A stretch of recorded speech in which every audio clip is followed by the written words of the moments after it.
Bueno, acá estamos con David Rosenfeld, socio fundador de Abdeva, analista didacta, trabajador incansable en la difusión del psicoanálisis, tanto en Abdeva, donde muchos recordamos sus seminarios, sus supervisiones, como en la universidad, como también es uno de los analistas más conocidos de Abdeva en el exterior.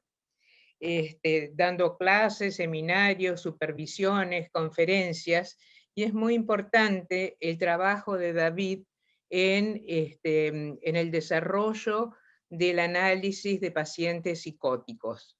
Bueno, esto es una rápida caracterización de David, habría muchísimo que decir, pero lo que nos interesa hoy es escucharlo a él, que nos cuente, por ejemplo, cómo fue el proceso de APA, de la separación de Abdeva de APA, a ver que nos cuente su lectura de la historia.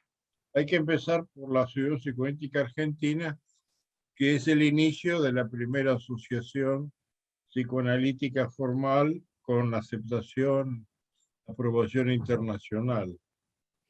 La APA, la Asociación Psicoética Argentina, se fundó en 1942 en un pequeño departamento de la calle Anchorena, cerca de la avenida Santa Fe, por Mary Langer, Celes Cárcamo, Pillon Rivière, Raskowski, y ahí se fundó la primera asociación psicoanalítica, 1942.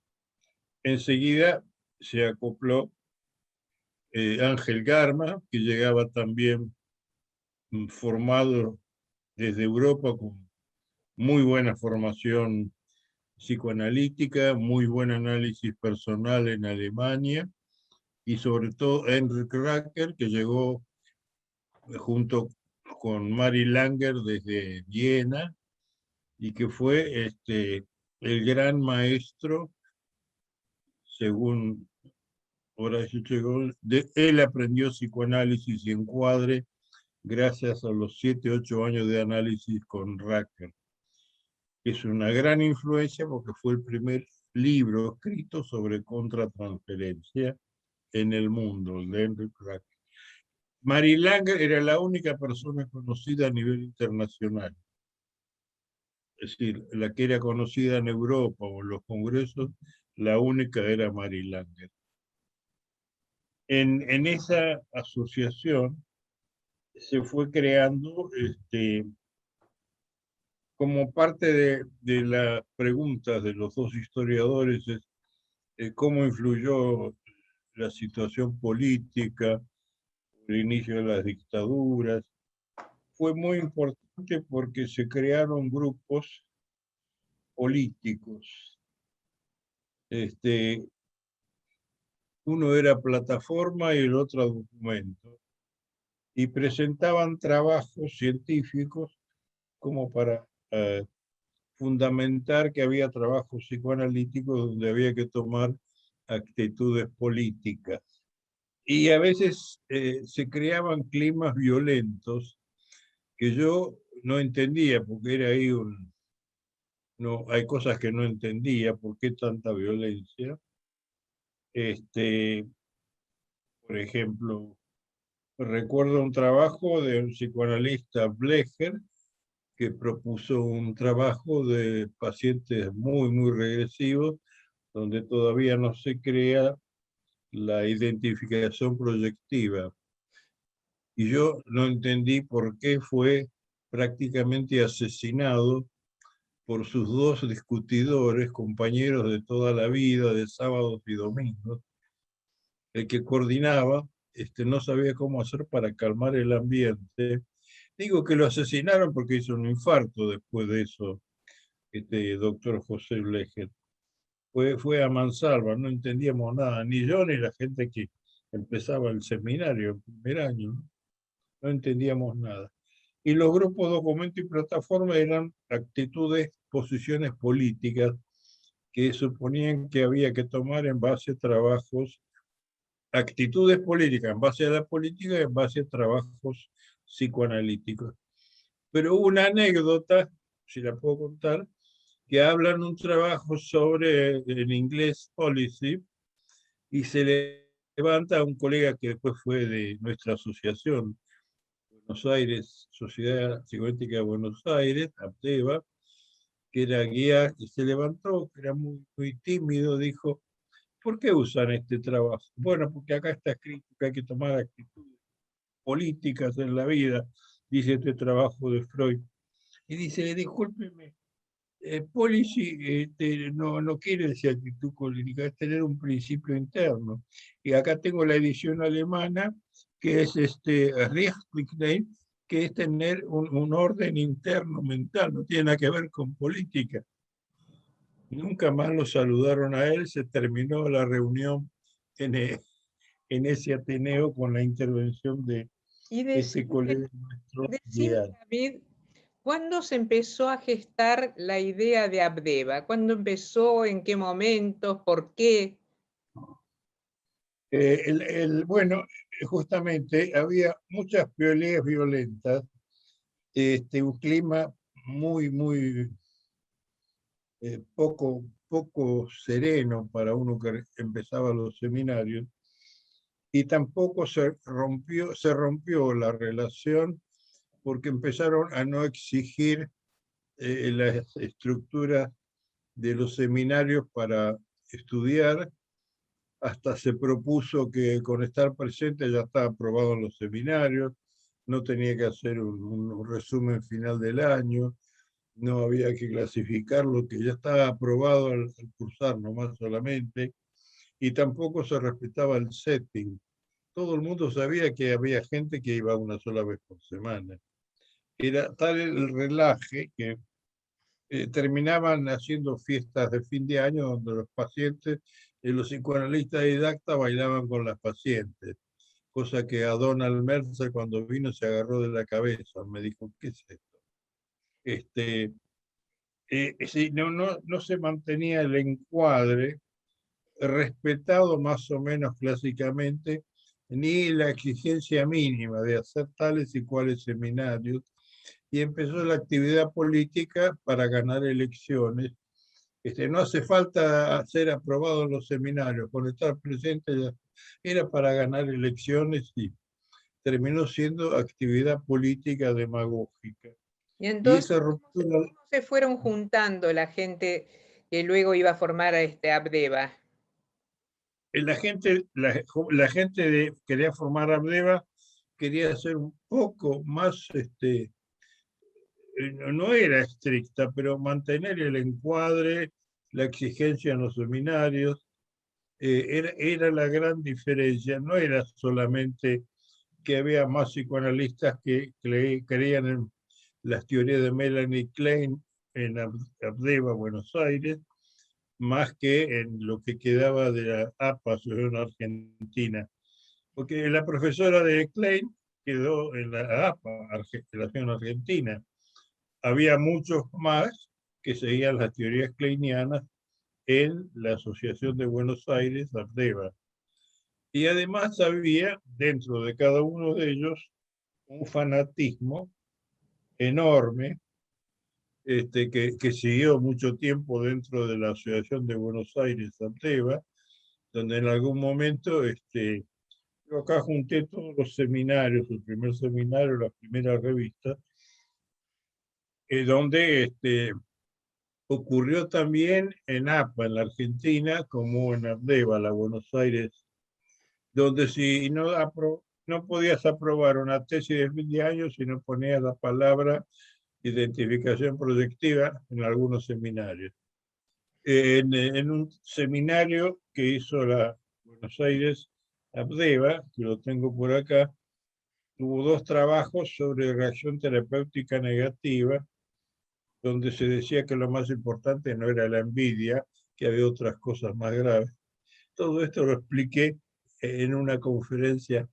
Hace poco me pidieron desde el exterior, después te digo en qué país, que había gente que hace 35 años era muy fanática, hoy ya no, y terminaron siendo muy amigos míos hoy, algunos ¿Vos vivos, dirías otros. que Abdeva nació bajo un signo de cierto fanatismo ideológico, psicoanalítico, de cierta ideologización de las teorías psicoanalíticas.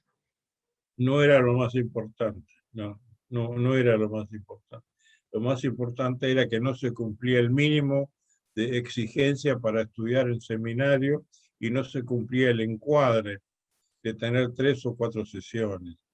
Se sabía que algunos daban una sesión por semana y en los seminarios no se exigía casi participar o hablar o hacer una tesis.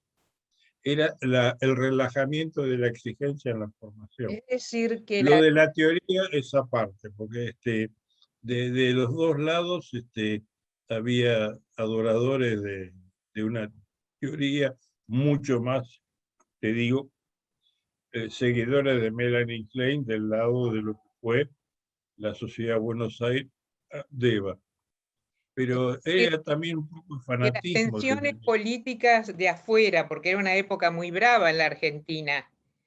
Por eso, las tensiones eran que se armaron un grupo de psicoanalistas que discutían, un grupo plataforma y grupo documento, con grandes mesas redondas y gritos en los ateneos de la Asociación Psicoanalítica Argentina, APA.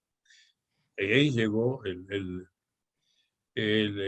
problema político del país. Lo que pasa es que querían usar trabajo de Freud para justificar eso.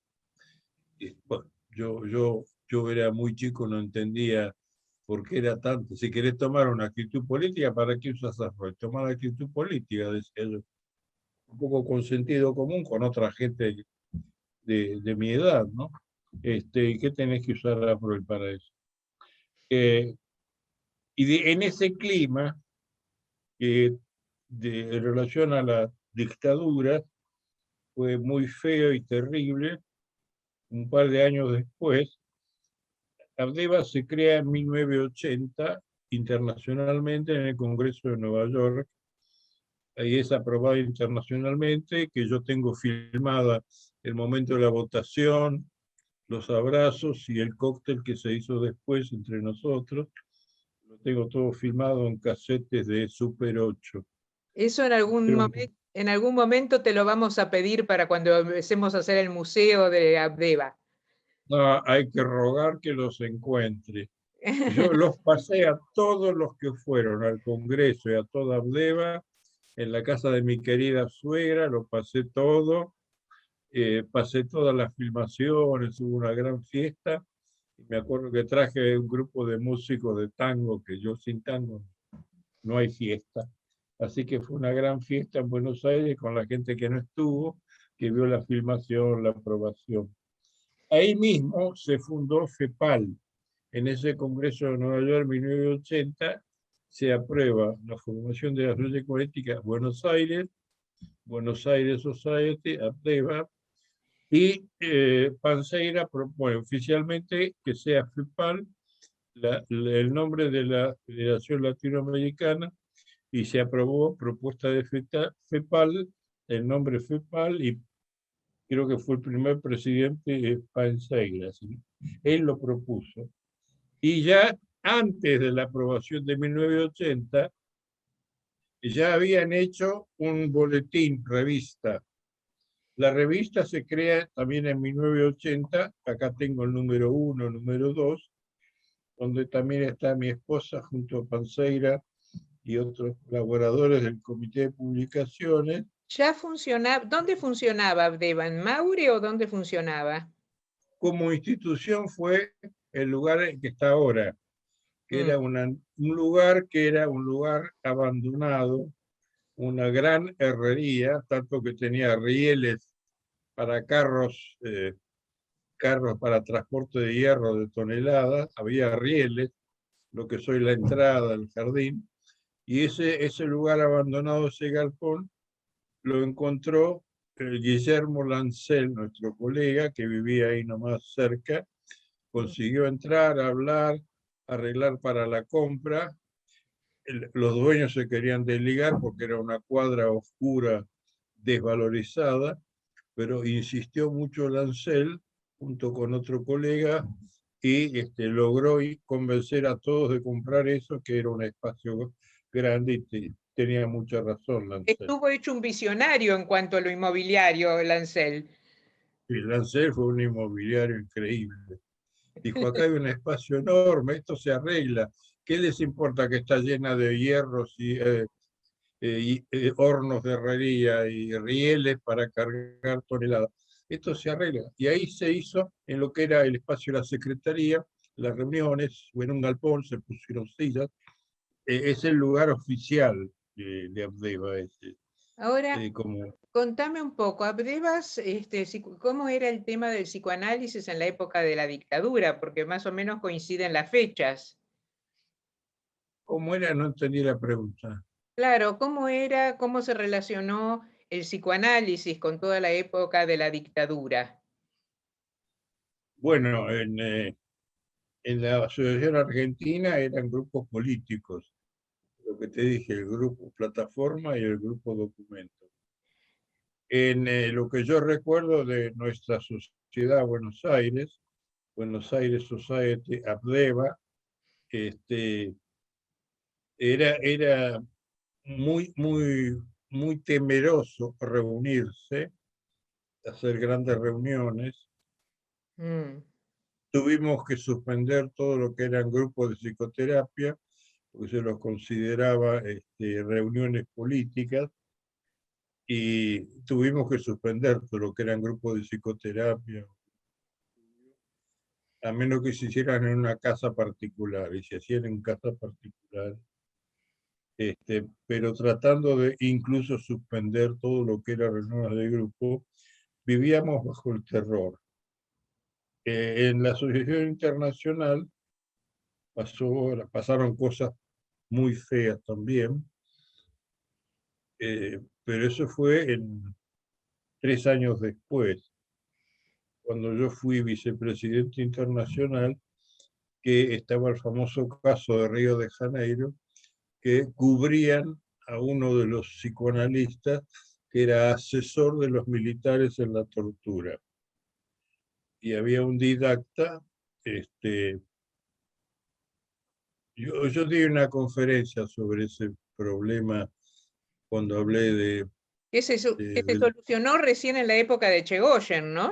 Cuando fue presidente Chegoyen. cuando yo fui vicepresidente, fue en 1983, eran también grandes discusiones en los comités directivos en Londres, y yo era el vicepresidente, y toda la gente mucho más mayor que yo, pero la violencia de Anna Siegel, Robert Wallerstein, Otto Kerem, Joe Sandler, por los que no votaron por expulsar inmediatamente a y al psicoanalista didacta, al candidato que asesoraban en las torturas de los militares. Fue una cosa muy fea. Te contesto la pregunta: ¿cómo influyó la dictadura y las torturas de los psicoanalistas? En Buenos Aires, suspender todas las actividades de grupo. El terror de tener libros raros. Yo tuve que sacar toda la colección de la revista de Jean-Paul Sartre de los tiempos modernos porque tenía miedo. Y la sacamos, y tampoco pude seguir haciendo grupos de psicoanálisis. Eso fue una época muy fea, donde todo el mundo vivía bajo el terror. Además, era conocer la cantidad de gente desaparecida. Los que leíamos Buenos Aires Herald, el diario inglés, que ellos publicaban todos, el director recibió una medalla no hace tantos años, cuando todavía estaba vivo, una medalla por su valentía. Publicaba y sacaba fotos de las madres de Plaza de Mayo con las fotos de los desaparecidos, los niños del colegio Buenos Aires, que desapareció una división de alumnos completa. Y los que leían esos diarios o escuchaban diarios del exterior se enteraban. El que no quería no se enteraba. Escúchame, cambiando un poco de tema, hubo un proyecto fundacional de Abdeva hace un montón de años. ¿Cómo ves vos la relación entre esta Abdeva que generaron ustedes o el grupo de los pioneros y la Abdeva que tenemos ahora? ¿Cómo ves vos la Yo creo línea que entre todo este sí, tiempo? sí, es una muy buena pregunta. Este, se genera con gente, este, muchos maestros míos, como pasa, también pasó en Inglaterra. Los pacientes seguían a los psicoanalistas y se iban a la Buenos Aires, Sociedad Buenos Aires, Abdeva, se iban los pacientes también. Pero había un clima de un nuevo lugar de paz y de estudio, con más tranquilidad, que creo que se logró a través de los años, y se trató de preservar que no entren, gente muy loca, enferma y psicópatas y drogadictos. Hubo un famoso, los que conocieron, psicópata, violador, perverso sexual, que por suerte en el comité de admisión había dos colegas muy amigos míos que lo frenaron dos veces a rechazarlo para que forme parte de la Sociedad Buenos Aires Abdeva. Había una mujer adicta a las anfetaminas que siguió dentro de Abdeva muchísimos años, pero todos nos reuníamos, o algunos didactas, para ver qué se hace con esta persona que sigue, que todos sabíamos que compraba anfetamina todos los días.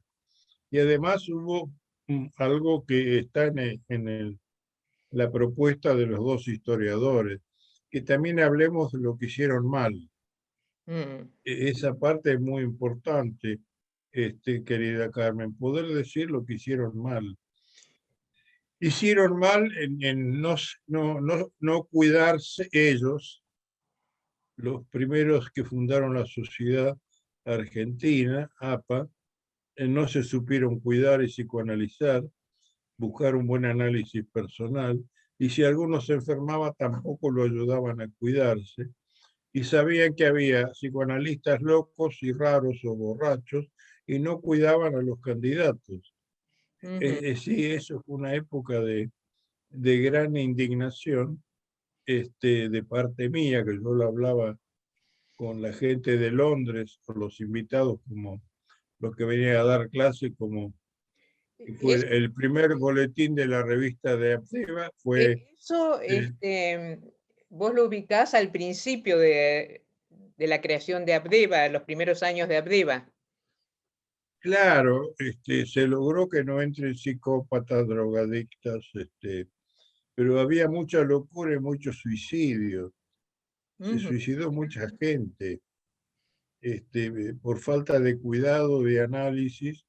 este, las esposas de tres colegas muy importantes se suicidaron. Después se suicidó un candidato dentro de la Asociación de Buenos Aires, Abdeva. Se suicidó un candidato, pese a que algunos, nos dimos cuenta que era todo mentira, que estaba en análisis. Tampoco se cuidó la obligación de saber si está en análisis personal o no. Y en ese sentido, los grandes líderes tuvieron mal. No se cuidaron ellos mismos con un buen análisis personal, excepto unos pocos que empezaron a pedir análisis con Mary Langer y otros con Henrik Racker. Pero lo malo es que no se cuidaron, no se dieron cuenta de la psicosis de algunas esposas de psicoanalistas conocidos, no previeron el cuidado de los candidatos con gente loca y sin formación, que es lo que yo conté el otro día. Yo me pidieron una conferencia en Rusia a raíz de la presentación del libro de Chegoyen, y entonces escribí sobre la entrevista cuando lo conocí en Mendoza, que recién se había mudado, cómo él escapó de un análisis de una persona que tenía el título didacta en Argentina, Sociedad Argentina, APA, que era un bestia, un cuadrado, un bruto sin formación psicoanalítica, palabras textual, que por suerte fue ahí al edificio y pidió un cambio, y le tocó la persona con la cual aprendió técnica psicoanalítica, qué es el encuadre, qué es la interpretación. Todo lo que sé de psicoanálisis lo aprendí de Henry Kracker, me decía, y lo siguió diciendo Horacio Echegóyen.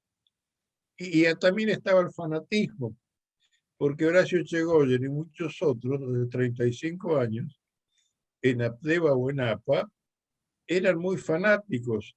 No podías en algunos seminarios aprobar si no ponías identificación proyectiva en un renglón.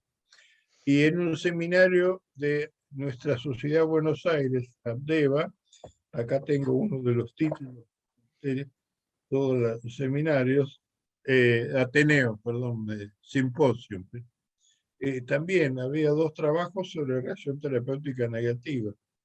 Y por no poner que es la envidia básica, recibimos yo y el otro unos ataques furibundos. Era una cosa llevada al fanatismo extremo. Echegóyen era así hace 35 años.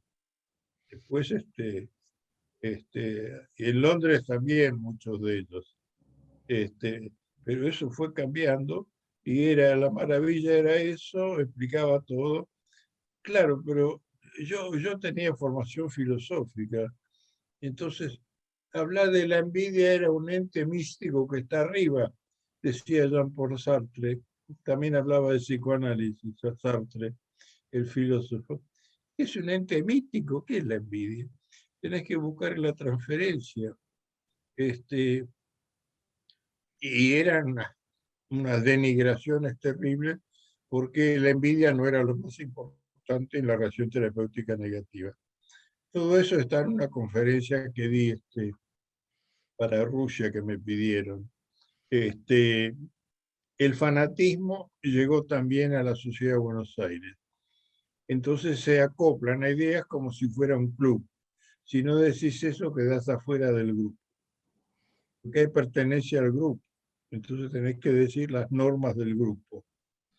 Por suerte, hubo un grupo de gente que se mantuvo en sus ideas.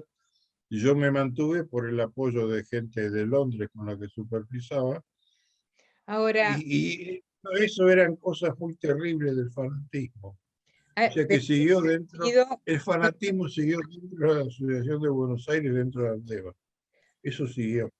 pero, Era denigrar a Ana Freud y era el ídolo, era Melanie Klein, y el ídolo era ella y denigrar a Ana Freud. y Yo escuchame, soy el único que se analizaba con los psicoanalistas kleinianos en Londres y supervisaba con ellos que Ana Freud lo invitó a su casa a tomar el té y a su seminario. Nadie entiende por qué. Ana Freud era así conmigo. Y era una maravilla con los seminarios. Y el resto de la gente los echaba así. A Salomón Resnick le hizo así. You, out. ¿que no te parece que Abdeva en este momento es muy distinta en cuanto a la diversidad de teorías? ¿Cómo lo ves? No, estoy contando que en Ableva siguió habiendo fanatismo cuando empezó. No, pero después, ¿cómo fue que cambió? No. Después, por suerte, se fueron primero cambiando los estados anímicos con la edad que crecieron algunos, y también la entrada de gente que pensaba de otra manera, y sobre todo los invitados extranjeros. Acá el primer boletín, porque se hizo el boletín antes que exista formalmente la Sociedad de Buenos Aires de Apdeva, votada en el Congreso Internacional de Nueva York, ya habíamos hecho el primer boletín, que no se llamaba todavía revista. Y el primer boletín está con gente invitada, como Didier Ancieux, la primera revista que tengo acá también, ya hay artículos de Harold Searle sobre simbiosis, a quien conocí, Margaret Mallory, también la conocí cuando vivía en Nueva York, artículos de Melanie Klein, de Winnicott, muchos, gracias a la influencia de Panseira. Introducir Winnicott era casi el diablo en la religión, era un fanatismo terrible que había en Abdeva. ¿Vos estarías de Creía, acuerdo en pensar que eso cambió mucho en Abdeva los últimos años y que hay mucho más amplitud de miradas y formas sí, distintas cambió. de pensar? Por eso te digo, cambió porque la gente recibió muchas visitas del exterior, mucha gente con ideas distintas. Además, la gente se fue haciendo más vieja y más sabia y dejó de pelearse, creyendo que así mantienen una unidad de bloque. Eso cambió mucho. Este, y se desarrollaron otros temas con otros conceptos teóricos, y cada vez mirando las revistas, que las tengo acá, desde el número 1 que trajeron trabajos importantes, los grandes teóricos, Harold Searle, Melanie Klein, Winnicott, se fueron trayendo los grandes teóricos y teorías nuevas de gente que fue invitada a Buenos Aires, y hubo un número dedicado totalmente a la gente francesa que fue invitada a escribir y traída, invitada también a Buenos Aires. Eso fue en gran parte tarea mía, ¿no? De traer a todos los grandes psicoanalistas franceses a Buenos Aires y además invitar a los grandes genios clínicos. Realmente eran genios clínicos. El Donald Meltzer, el Herbert Roosevelt, Bion también estuvo en Buenos Aires. Este, Eso hizo pensar las cosas de una manera más calma y más serena. No había que ser fanático para formar un club de adeptos. Ahora, ¿y vos cómo te imaginás el futuro del psicoanálisis? El mundo está cambiando mucho, la pandemia hizo lo suyo. Algunas cosas del psicoanálisis, por ejemplo, en esta situación social, por ejemplo, cosas como el número de sesiones o ciertos aspectos que antes del encuadre. ¿Cómo ves vos que va cambiando y cómo nos vamos adaptando o no adaptando a los tiempos? ¿Cómo ves el futuro del psicoanálisis de acá a un tiempo? En Buenos Aires, Argentina, Sí, yo creo que bueno, Buenos Aires, Argentina es una excepción, porque el psicoanálisis prendió acá y acá lo raro es decir, ¿cómo no te psicoanalizaste? Hay países donde Canadá o Estados Unidos decís que te psicoanalizabas hace 20 años, y ¿qué te pasa? ¿Estás loco? En cambio, acá en Buenos Aires era folclore, ¿cómo no te psicoanalizaste? Lo que pasa es que Buenos Aires tenía por capital París, mm, y la capital de París era la pintura surrealista, el poema surrealista, y leer el inconsciente. De ahí yo de estudiar filosofía pasé al surrealismo, empecé a curiosear del surrealismo, el inconsciente Freud. Por eso que fui como un jovencito estudiante a pedir revistas a la biblioteca. Era el primero que pedía revistas prestadas, era yo, según la historia de APA, Asociación Argentina. Pero era porque entré por la filosofía del surrealismo. Entonces estaba toda la inteligencia argentina, los poetas, los artistas. Vienen los psicoanalistas como Henrik Racker, Mary Langer y Garma, y eran dioses, el panteón del Eliseo que venían a Buenos Aires y eran recibidos en los grandes ateneos científicos de los artistas y los poetas.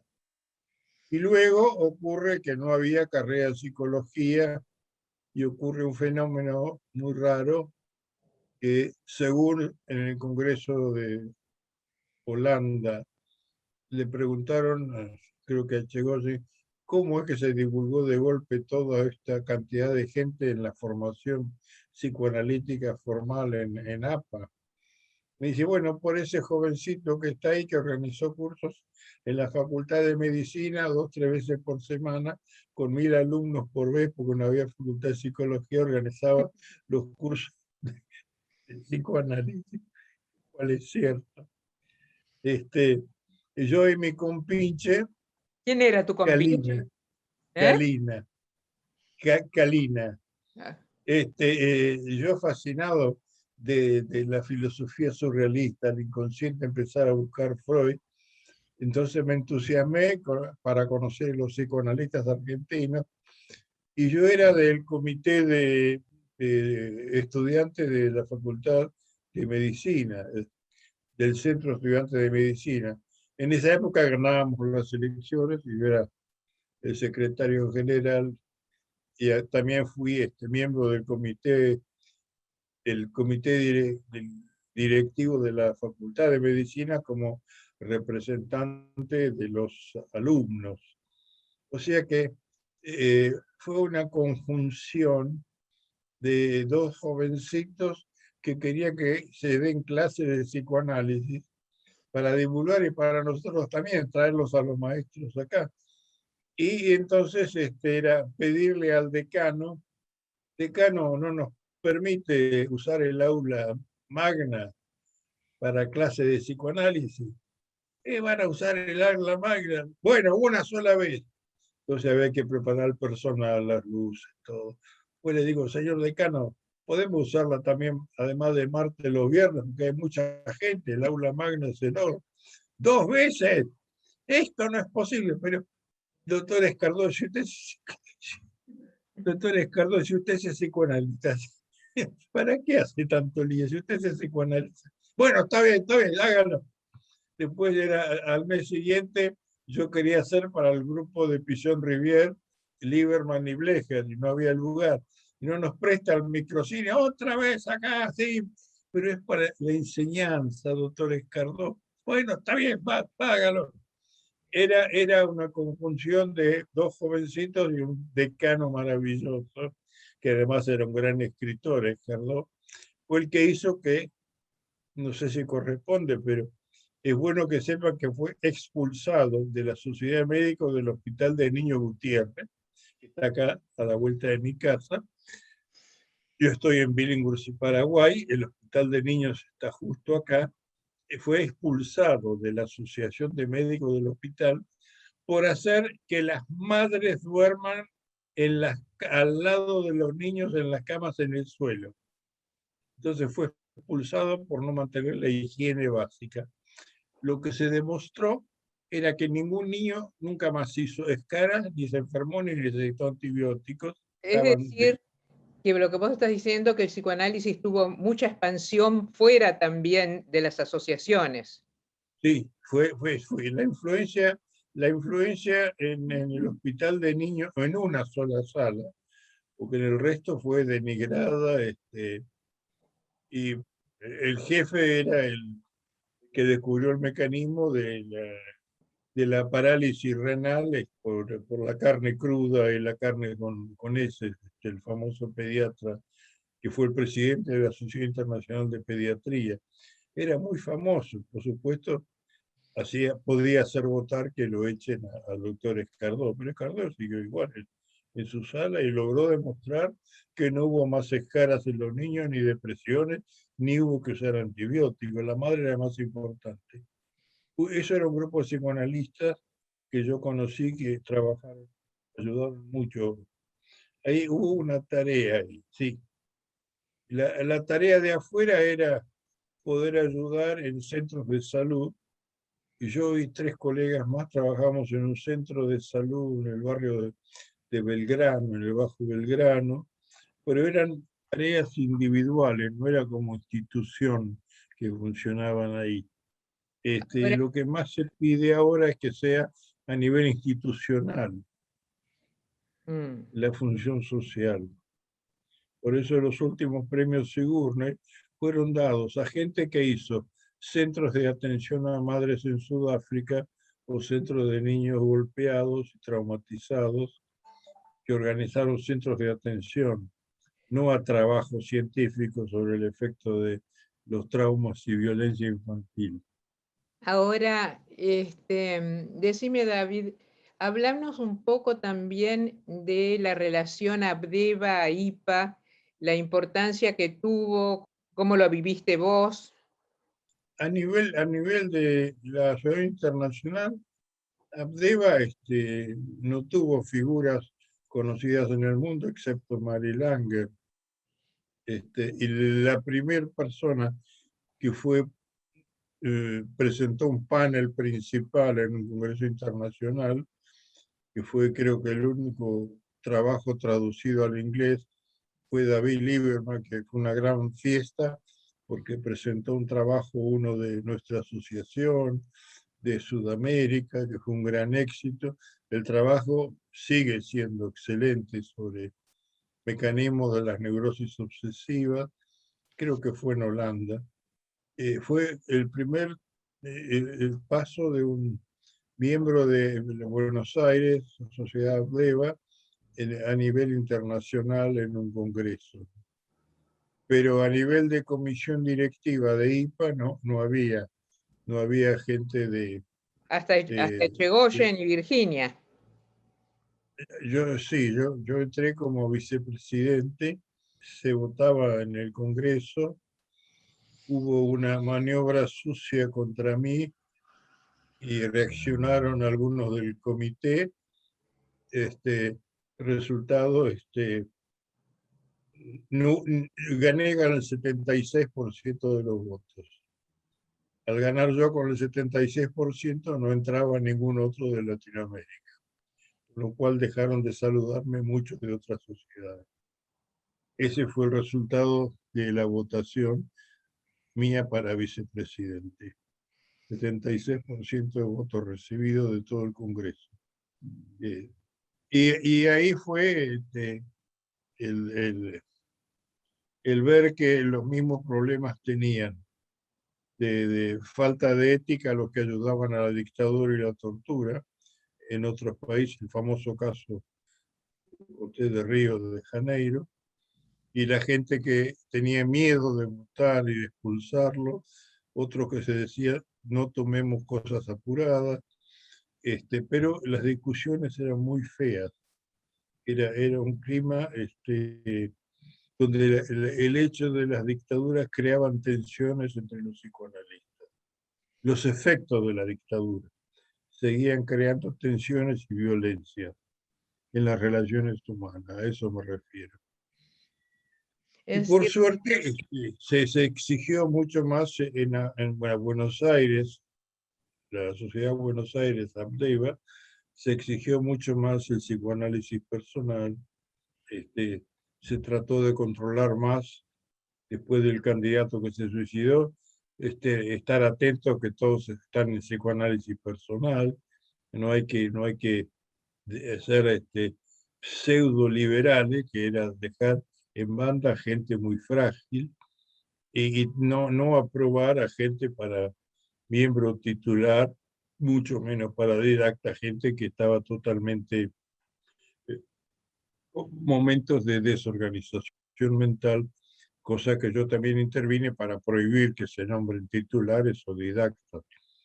Por suerte había un comité de gente amiga, muy buenos psicoanalistas, que también frenaron a muchos en la Sociedad de Buenos Aires, Abdeva, para que no sean aprobados como titulares o didactas, porque era obvio la fragilidad mental o la desorganización mental de muchos de ellos.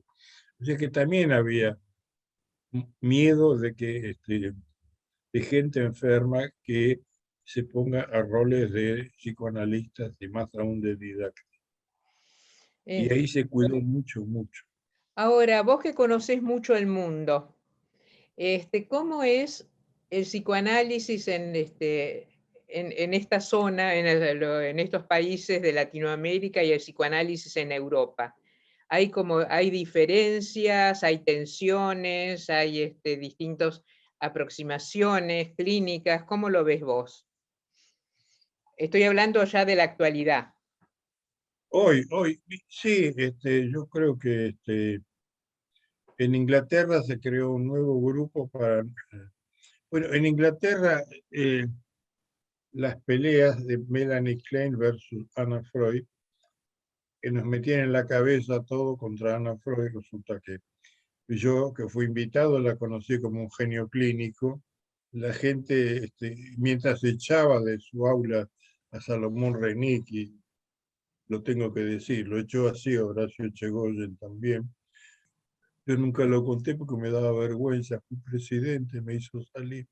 ¿Y por qué a vos te invitó David a su casa y a vos con Estela y a tomar el té y al seminario de primera fila? Bueno, esas cosas yo no sé por qué pasaban, no sé. ¿Tenés coronita? ¿Qué sé yo? No sé por qué. Pasaban esas cosas y se armó un grupo nuevo en Londres y se armó el grupo intermedio para no andar entre un grupo y el otro. Y terminaron dejar de pelear cuando vieron que eran dos huidas del nazismo que podían haber muerto, que andan peleándose como tontas a ver quién tiene más, papá Freud o papá Abra. De a poco eso se fue calmando. En Latinoamérica el psicoanálisis tiene mucha difusión, hay mucha gente, sobre todo desde que todos los que son egresados de carrera terciaria de psicología pueden iniciar una formación psicoanalítica. Cada semana hay una sociedad psicoanalítica nueva en Brasil. En Argentina hay varias ciudades, provincias con nuevas sociedades psicoanalíticas.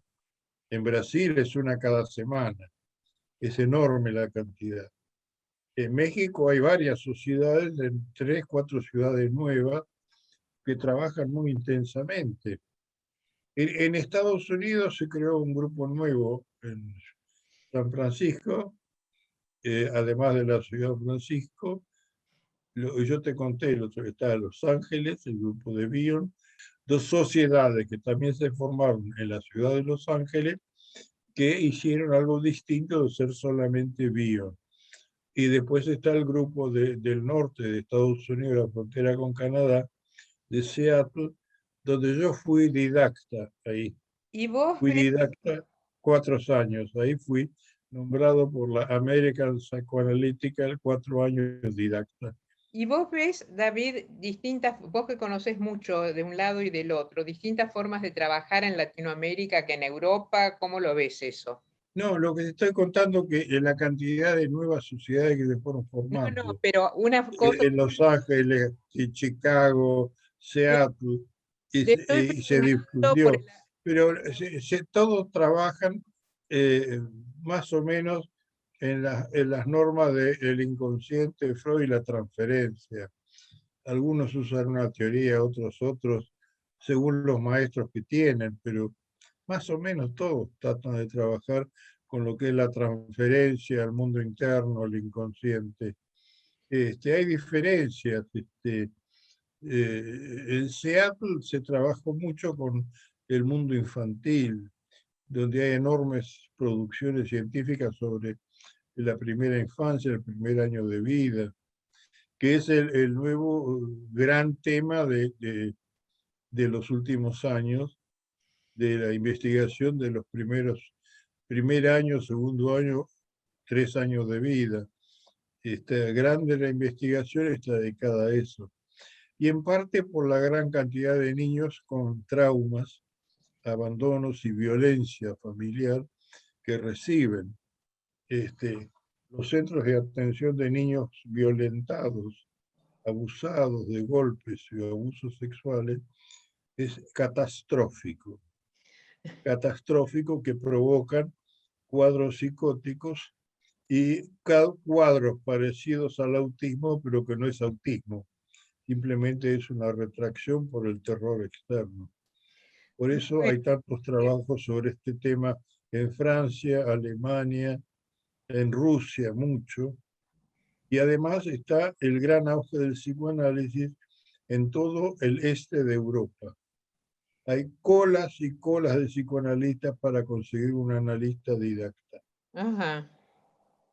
Sí, enorme cantidad de gente esperando un analista didacta y que buscan un analista didacta que termine su carrera para poder ser didacta en su ciudad, en su país, para poder hablar el idioma original. La gente de Viena, que consiga uno que hable alemán en otra ciudad, de Ucrania, que pueda hablar ucraniano en lugar de tener que analizarse en inglés en otro lado. Es decir, que vos ves un enorme desarrollo del psicoanálisis en el futuro, un gran desarrollo. Enorme desarrollo en todo lo que es el este de Europa, es un hervidero para estudiar psicoanálisis. Algunos países tienen más tendencia a la búsqueda del psicoanálisis como, como ciencia parecida a la física, que es el premio Sigourney que le dieron a la psicoanalista sueca. Está mucho más en mostrar las fases científicas. Y los otros que yo veo, mucho más dedicados a la evolución y tratamiento de los primeros 5 años de vida, que para mí es lo que más escuché y más vi y más supervisé en los últimos años. Bueno, David, te agradecemos muchísimo